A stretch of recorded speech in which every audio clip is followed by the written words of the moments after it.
현대중공업이 군산조선소 재가동을 위해 30척 선박의 보장을 요구한 것으로 알려졌습니다. 처음엔 5척 보장을 요구하다가 이후 30척으로 늘린 건데 재가동 의지가 없다는 비판이 일고 있습니다. 정부의 조선소 대책에 농정과 노동정책까지 반발을 사고 있습니다. 농민단체와 노동단체가 기자회견을 열고 기대치를 밑도는 정책을 비판했습니다. 야산에서 말벌에 쏘인 50대가 숨졌습니다.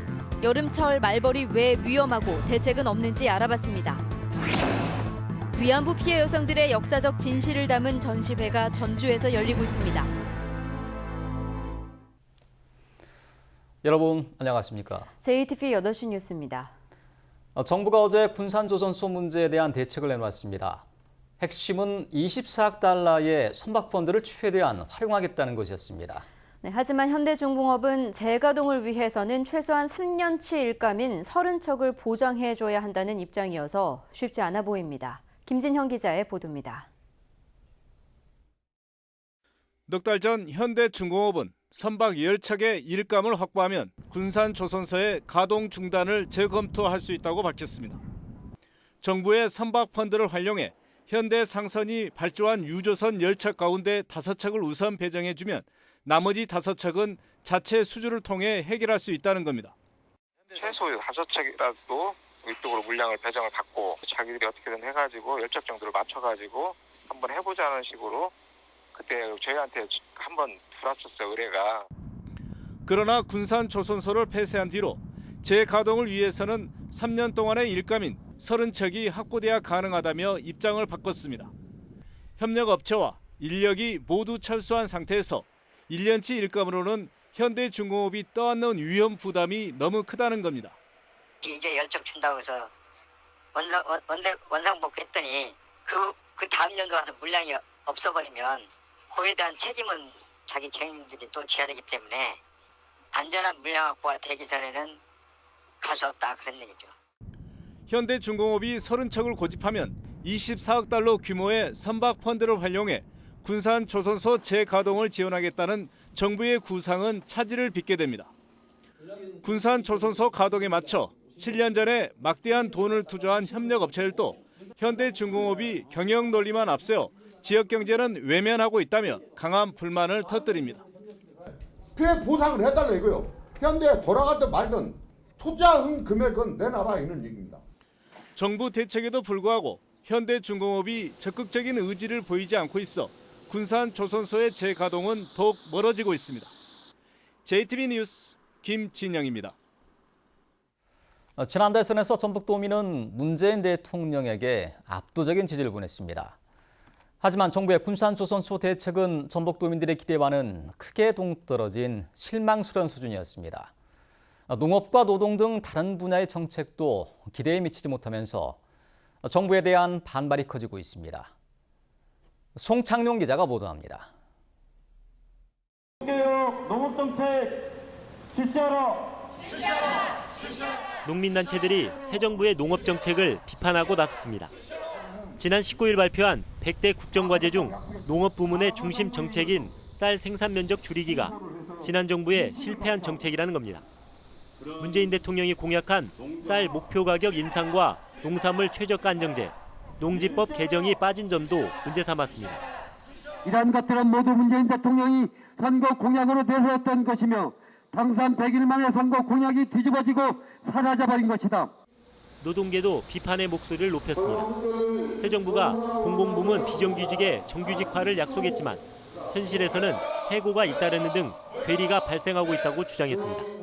혜택을 받을 가능성이 있는 노동자의 계약을 거부하고 해고하는 사례가 이미 발생하고 있다는 점이다.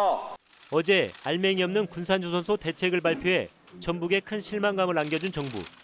작년에 산자부에서 발표했던 거하고 대동소이해요.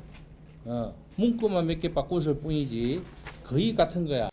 새 정부의 각종 정책이 기대에 크게 미치지 못하면서 기대는 실망을 넘어 점점 분노로 바뀌어가고 있습니다.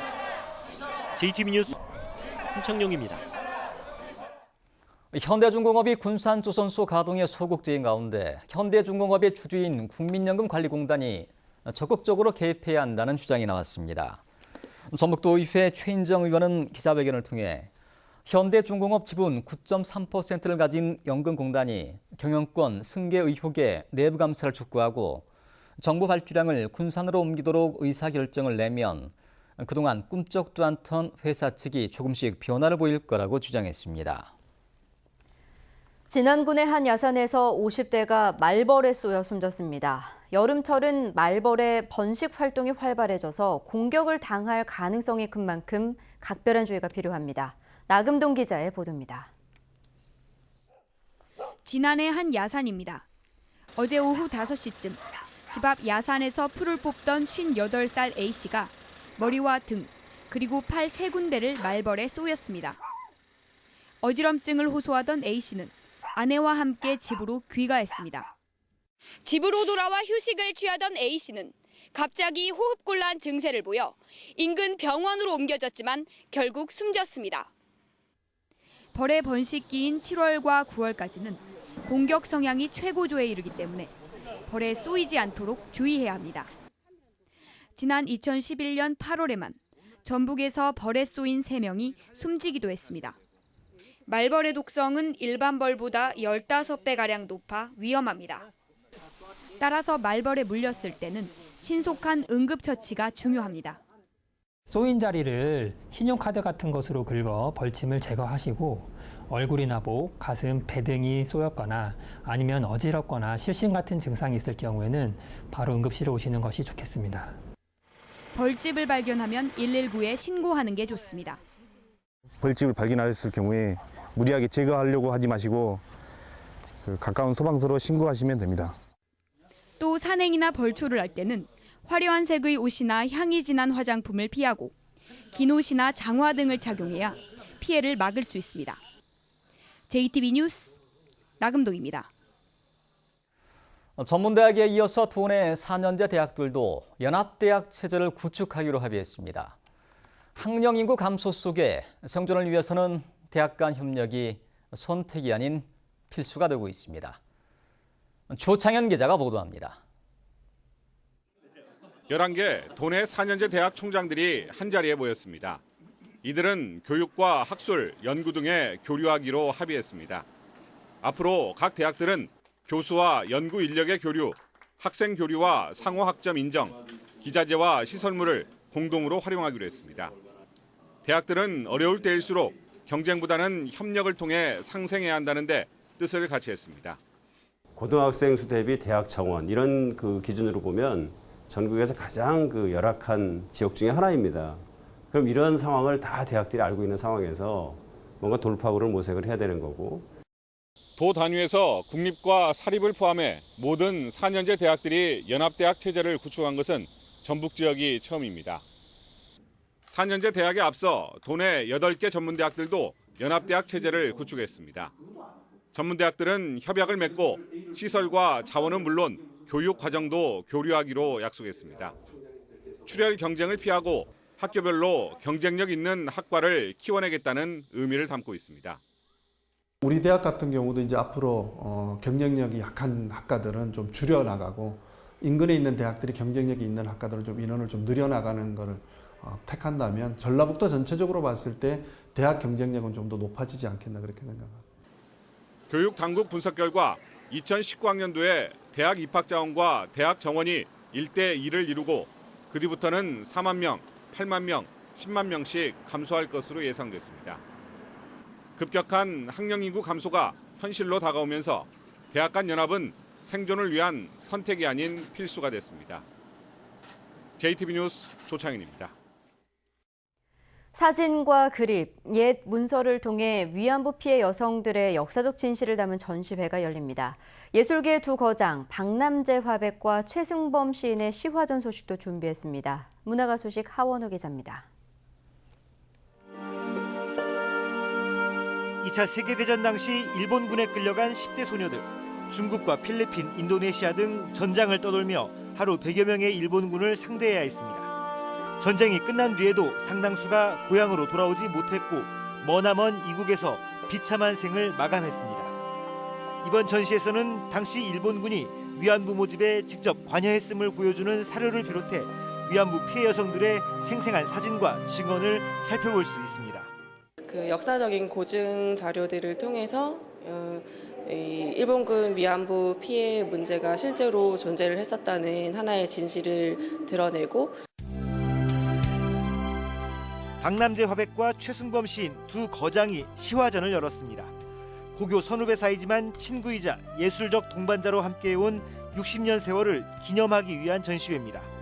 아흔을 바라보는 나이에도 두 거장의 글과 그림에는 아이 같은 천진함과 시대의 어른만이 가질 수 있는 통찰력이 담겨 있습니다. 수묵산수화처럼 보이는 이 작품은 사실 오래된 나무 합판을 촬영한 사진입니다.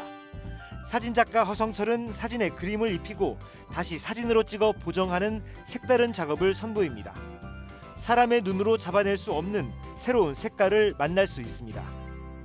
JTB 뉴스 하원호입니다. 이달 초 집중호우로 피해를 입은 익산시설 하우스 단지의 복구 작업이 어려움을 겪고 있습니다.